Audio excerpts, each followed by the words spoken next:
안녕하세요. 시지프스의 책방지기입니다. 여름이 성큼 다가온 것 같습니다. 봄이 점점 짧아지는 게 아쉽네요. 기후변화로 1년 중에 여름과 겨울이 길어지고 봄, 가을은 점점 짧아지는 것 같습니다. 인간의 욕망과 욕심이 점점 지구를 황폐하게 만드는 것 같아 마음이 아픈데요. 좀 더 나은 세상을 미래 후손들에게 남겨줘야 한다는 마음으로 기도해 봅니다. 오늘은 딱따구리 그레이트 북스 흰고래 모비딕을 소개해 드리려고 하는데요. 우리나라에서는 백경으로도 잘 알려진 문학 작품입니다. 이 책을 쓴 멜빌은 자기가 직접 포경선을 타고 고래잡이를 했던 경험이 있고 고래에 대해 아주 깊고 넓은 지식을 갖고 있었기 때문에 이 소설을 쓸 수 있었다고 하는데요.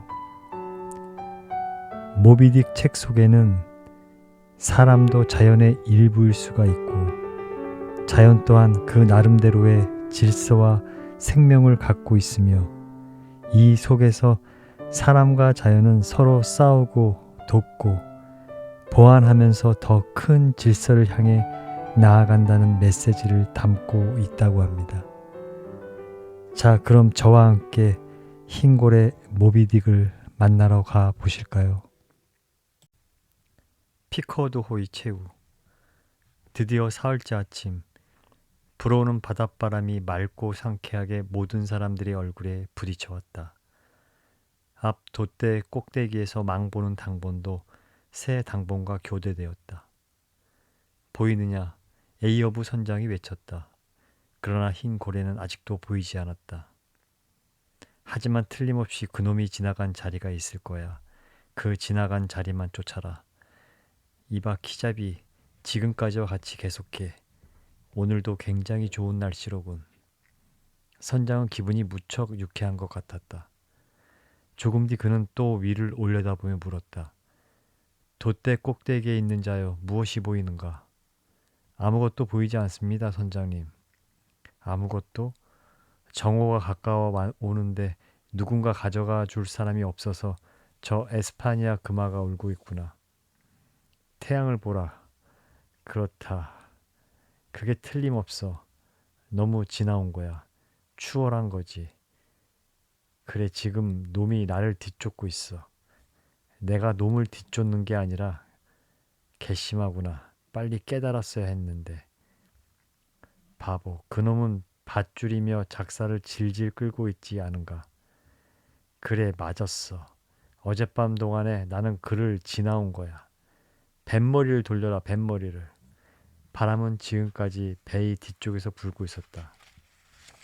그러므로 배를 돌리자 피커드호는 미풍을 안고 나가게 되어 배가 지나간 자리에 크림 같은 거품이 일었다. 아, 바람마저 거스르며 그놈의 벌린 턱을 향해 나아가는구나. 스타벅은 새로 내려진 커다란 돛대의 밧줄을 배 난간에 감으며 혼잣말을 했다. 하느님이시여 지켜주시옵소서.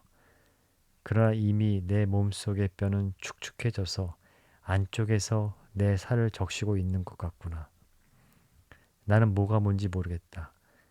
나는 하나님에게 복종함으로써 하나님을 거역하고 있는 게 아닐까. 그때 에이어부가 새 둥우리 같은 바구니 쪽으로 걸어가면서 외쳤다.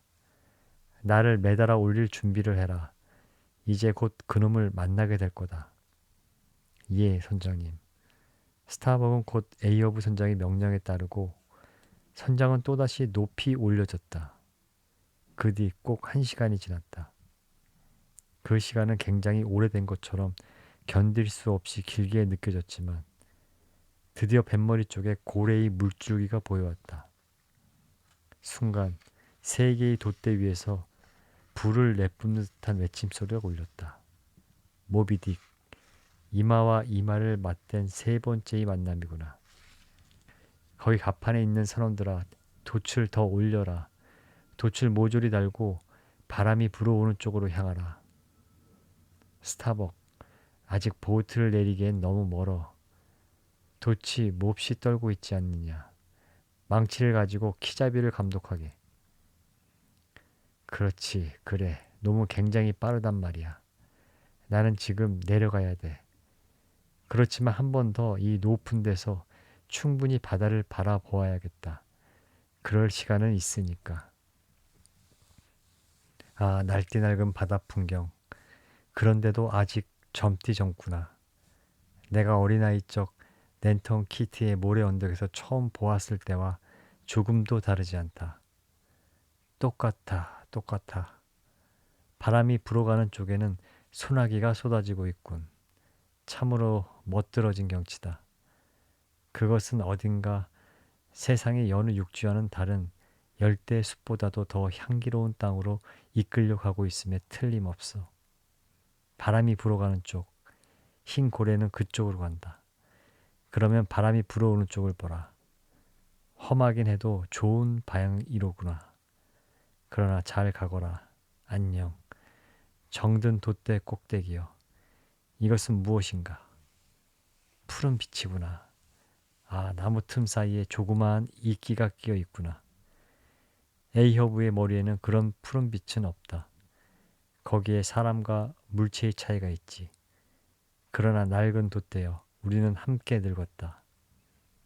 그러나 나이 베어, 우리 몸은 아직도 건전하지 않은가. 다만 하나, 다리가 없을 뿐이다. 하지만 하느님께 맹세코 이 뼈다리가 나머지 살아남은 다리보다 훌륭하다. 그런데 저 배화교 신자가 뭐라고 말했더라? 언제나 나이 100길 안내자가 되어 내 앞을 가겠다고 했지. 어디선가 내가 바닷속으로 끝없이 빠져들어간다면 바다 밑바닥에서도 그를 볼 수 있을까? 하지만 그 녀석이 빠진 데가 어디인지는 모르지만 나는 밤새도록 멀리와 버리지 않았다. 그래, 그래, 배아게오 신자여.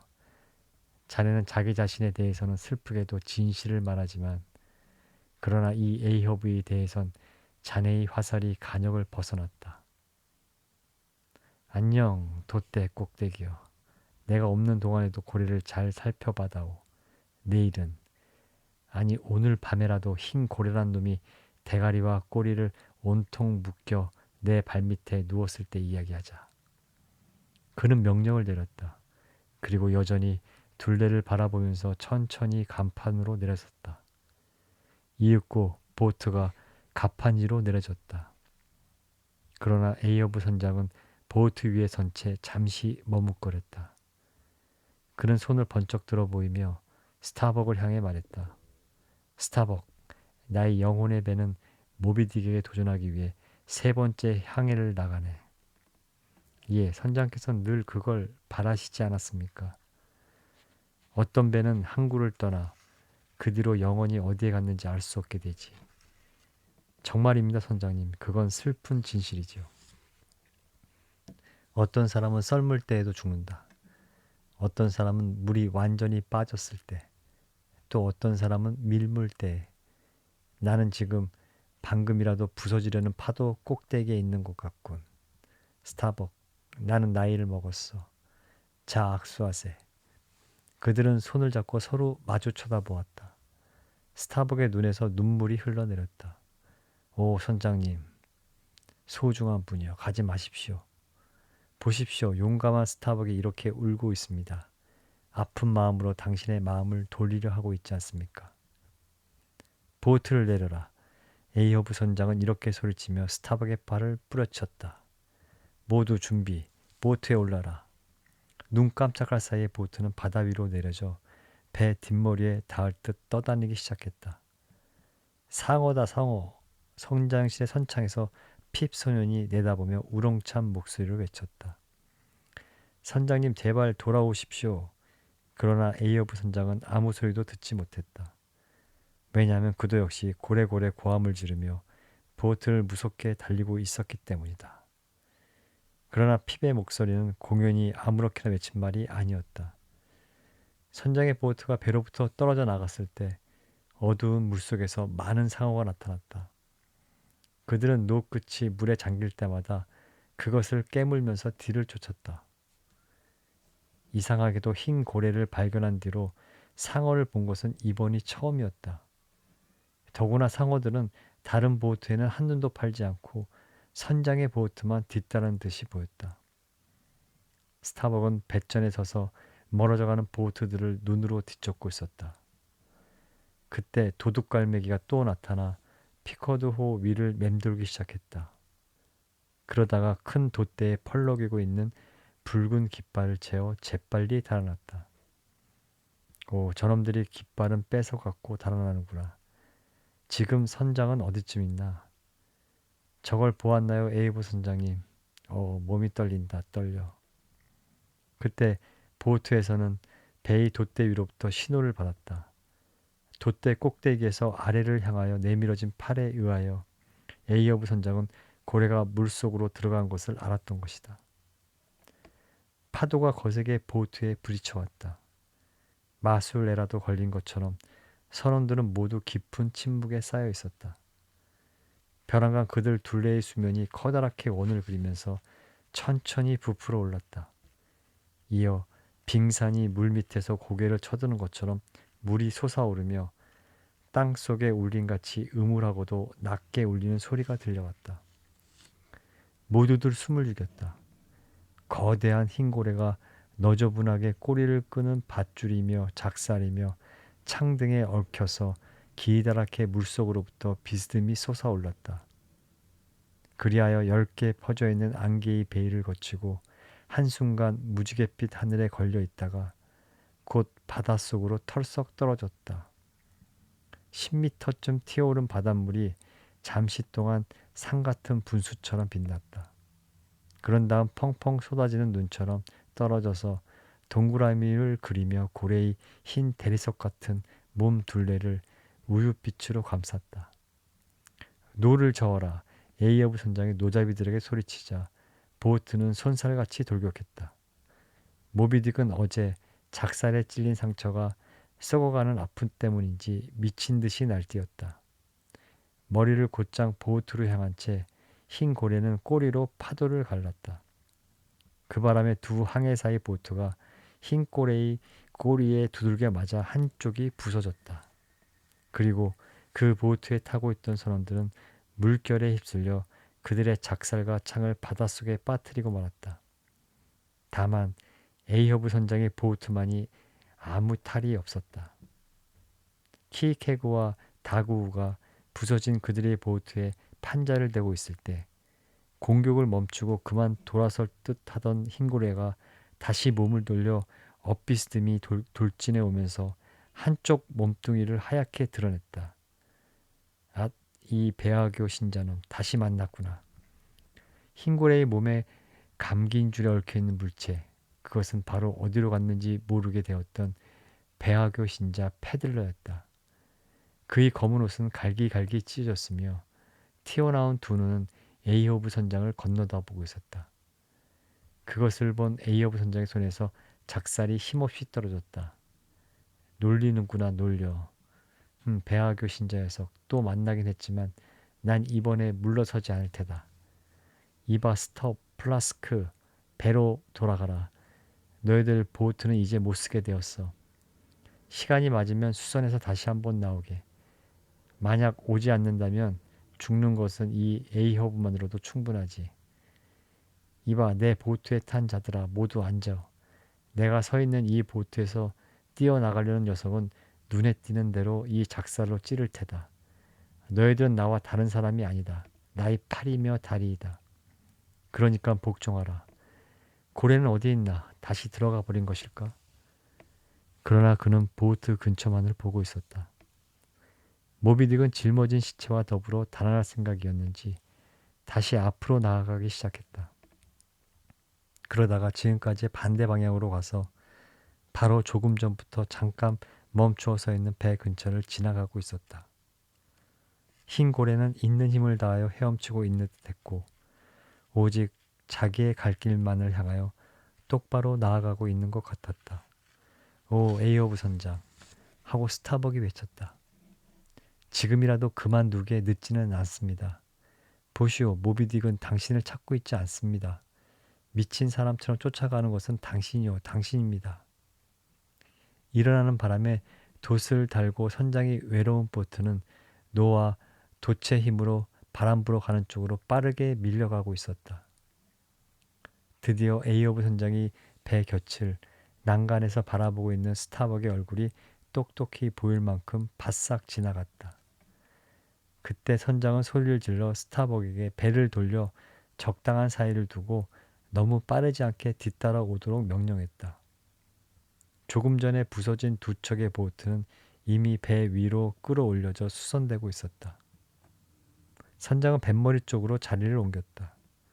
흰 고래는 사흘 동안의 추적을 받고 또한 그에게 달라붙어 엉키고 엉킨 짐이 헤엄치기에 방해가 되어 지쳤는지 뒤쫓아오는 선장의 배와 차츰 거리가 좁혀졌다. 한편 상어들은 언제까지나 에이오브 선장의 보트를 따라다니며 끊임없이 노를 물어뜯어 그 작은 나무 조각들을 바다에 남겨놓았다. 상관하지 마라. 놈들의 이빨이 너희들의 노바지가 되어주는 거야. 쉬지 말고 노를 저어라. 하지만 선장, 노가 자꾸만 짧아집니다. 그래도 아직은 충분해. 저어라 저어. 하지만 모르겠는걸. 이 상어놈들이 뒤따라오는 것은 고래를 먹으려는 건지 아니면 이 에이허브를 먹으려는 건지. 아무튼 저어라. 이번 모두들 기운을 내. 놈이 가까워졌다. 드디어 보트가 한쪽으로 기울면서 흰 고래의 옆구리와 나란히 서서 달리기 시작했다. 그러자 고래는 종종 있는 일이긴 하지만 이상하게도 앞으로 가는 것을 잊어버린 듯 우뚝 멈추어 섰다. 그리하여 에이오브 선장의 보트는 고래가 내뿜는 물에서 흩날린 자욱한 물보라 속으로 들어가 버리고 말았다. 그리하여 그토록 가까이 다가간 기회를 틈타 에이오브 선장은 기다렸다는 듯이 허리를 구부리며 두 팔을 높이 들었다. 그리고는 흰 고래를 향하여 한없는 저주와 함께 날카로운 작살을 던졌다. 작살이 낡아 저주는 바로 흰 고래의 눈에 꽂혔다. 고래는 옆으로 몸을 뒤틀며 옆구리를 보트의 뱃머리에 부딪혔다. 보트는 뒤집힐 듯이 기울어졌지만 가까스로 부서지는 것만은 면했다. 그 대신 노를 젓던 선원 세 사람이 바다로 떨어졌다. 그 가운데 두 사람은 물 위를 떠돌다가 파도를 타고 보트 위로 다시 기어올랐다. 남은 한 사나이는 운이 나쁘게도 보트 훨씬 뒤쪽에 떨어졌지만 그래도 물 위로 떠올라 헤엄치고 있었다. 그때 흰 고래가 튀어 오르듯이 강한 힘으로 헤엄치기 시작했다. 그 기세에 고래에 꽂힌 작살의 줄이 뚝 끊어져 버렸다. 아차, 하지만 아직 괜찮다. 노를 저어라. 놈을 향해 돌격하라. 선장의 명령과 함께 보트는 고래를 뒤쫓았다. 고래는 몸을 한번 뒤틀더니 그 흰 머리를 불쑥 내밀었다. 이때 고래는 그에게로 가까워지는 검은 피커드호를 보았다. 그러자 고래는 아마도 자기를 괴롭히는 것이 바로 그 검은 괴물이라고 잘못 생각한 모양이었다. 갑자기 턱을 치켜들며 흰 물거품을 소나기처럼 뿌렸다. 그리고는 피커드호의 뱃머리를 향해 곧장 돌진해 갔다. 고래의 움직임 때문에 에이오브 선장은 비틀거리면서 한 손으로 보트의 배전을 잡았다. 흰 고래 녀석 미쳐서 날뛰는군 하고 노젓는 선원이 떨어지는 물줄기를 피하려는 듯 몸을 움츠리며 외쳤다. 노를 저어라 노를. 나는 늦기 전에 놈에게 마지막으로 한 번 더 부딪혀 가고 싶다. 아, 보인다. 배다 배다. 모두들 있는 힘을 다해 노를 저어라. 배를 구해야 한다. 노잡이들은 죽을 힘을 다하여 보트를 달리게 했다.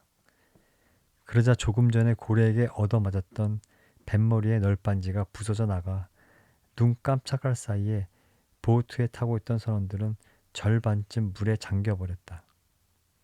선원들은 물에 빠져 첨벙거리면서 열심히 구멍을 틀어막기도 하고 밀려 들어오는 바닷물을 퍼내기도 했다.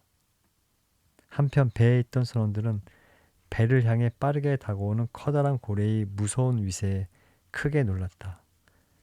고래다. 키를 돌려라. 키를 위쪽으로 돌려라. 오, 자비로우신 하느님이여, 스타벅이 여기서 죽어야만 한다면 적어도 한낱 물거품처럼 죽지는 않게 해주십시오. 바보, 키를 위쪽으로 돌리란 말이다. 에이어브 선장, 당신이 저질러 놓은 일을 보시오. 그러나 거의 모든 선원들은 어쩔 줄 모르며 멍하니 서 있었다. 저주에 찬 그들의 눈은 모두 고래에게로 쏠려 있었다.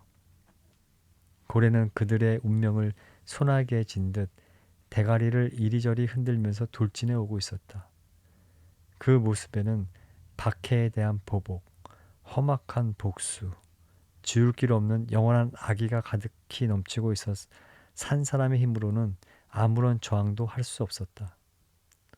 순간 고래가 그의 튼튼한 흰 성과 같은 얼굴을 피커드호의 뱃머리에 힘껏 부리쳤다. 그와 함께 피커드호에는 고래에게 떠받쳐 뚫린 구멍으로부터 바닷물이 콸콸 쏟아져 들어왔다. 오, 배가 기운다. 커다란 간이 기우는구나. 에이어브 선장이 보트 위에서 외쳤다.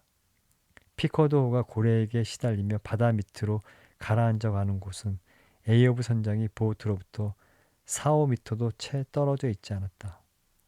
고래는 거기서 잠시 멈추어 섰다. 오, 나의 배여. 10만이 상처를 입힐 수 있는 그 튼튼한 몸체가 드디어 죽어가는구나. 견고한 갑판, 오만하게 쭉 뻗은 키, 북극성을 가리킨 배멀리, 죽어가면서도 늠름한 배여. 너와 나는 이렇게 따로따로 죽어간단 말인가. 나에게는 가장 비참하게 파손된 배의 선장이 지니는 그런 마지막 자랑조차도 주어지지 않는구나. 저주받을 고래놈. 나는 내 놈에게 붙들린 채 너를 뒤쫓고 그리고 산산이 깨트려 버리겠다. 자, 이 작살을 받아라. 작살이 던져졌다.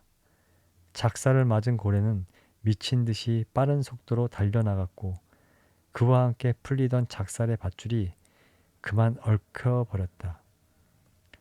에이어브 선장은 몸을 구부려 얽힌 줄을 풀려고 했다. 훌륭하게 풀렸다. 그러나 밧줄 고리가 그의 목에 감겨 선원들이 미처 알아차리기도 전에 에이어브 선장은 커다란 새처럼 보트에서 내던져져 한 노자비를 쓰러뜨리고 물속 깊이 사라져버렸다. 순간 넋을 잃은 선원들은 막대기처럼 뻣뻣하게 서 있다가 뒤를 돌아다 보았다. 어두컴컴하게 눈을 가리는 자욱한 수증기를 통하여 바닷속으로 사라져가고 있는 배의 그림자가 보였다. 그것은 뿌옇게 일어나는 신기루 속의 것처럼 보이고 있었다. 얼마 뒤 배를 완전히 삼켜버린 바닷물이 둥그렇게 소용돌이치며 떨어져서 홀로 떠도는 보트마저 그 뱃속으로 삼켜버리고 말았다. 보트에 탄 선원들도 떠있는 노도, 작살도, 창대도 모두 사로잡아 하나의 소용돌이 속에 휩쓸어 빙글빙글 맴을 돌리면서 모조리 삼켜버렸다. 죽음이 바다에 먼 별나라 한 구석에서 내려온 듯한 한 마리의 바다 독수리가 큰 날개를 펴고 왕자처럼 날았다. 그리고 선원들의 죽음을 슬퍼하듯 작은 물새떼가 울부짖으며 하얀 파도 위를 날았다. 파도는 하얗게 부서지며 굽이쳤다. 바다는 수위처럼 그 안에 사람들을 감싼 채 아득한 옛날부터 그래야 했듯이 말없이 출렁이고 있었다. 모든 것은 끝났다. 그러면 어떻게 여기 살아남은 사람이 있어 이야기를 하게 된 것일까? 선장이 보트에 타고 있던 배아교 신자 페들러가 없어진 뒤 뜻밖에도 나 이스마엘이 그 자리를 물려받게 되었다. 그리하여 마지막 날 흔들리고 기우는 보트에서 새 노자비가 내동댕이 쳐졌을 때 배 뒤쪽 저 멀리 떨어진 사나이가 바로 나였던 것이다. 나는 보트로 돌아가지 못하고 오랫동안 헤엄치며 물 위를 떠돌다가 그 뒤에 이어 일어난 피코도의 슬픈 운명을 자세히 보았다. 그리고 배가 침몰되며 일으킨 소용돌이가 차츰 약해질 무렵 키케그가 베이 목수에게 부탁하여 만들어 두었던 통나무 배관이 배에서 떨어져 떠돌며 내 곁으로 흘러왔다.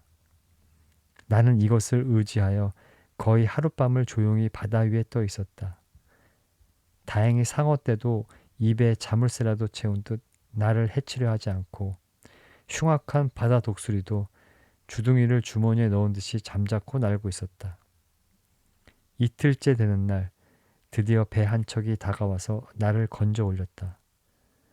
그것은 바다 위를 떠돌아다니면서 자식들을 찾고 있던 라헬호였다. 그 배는 오락가락하면서 잃어버린 자식들을 찾다가 끝내는 남의 집 고아만을 발견한 셈이었다.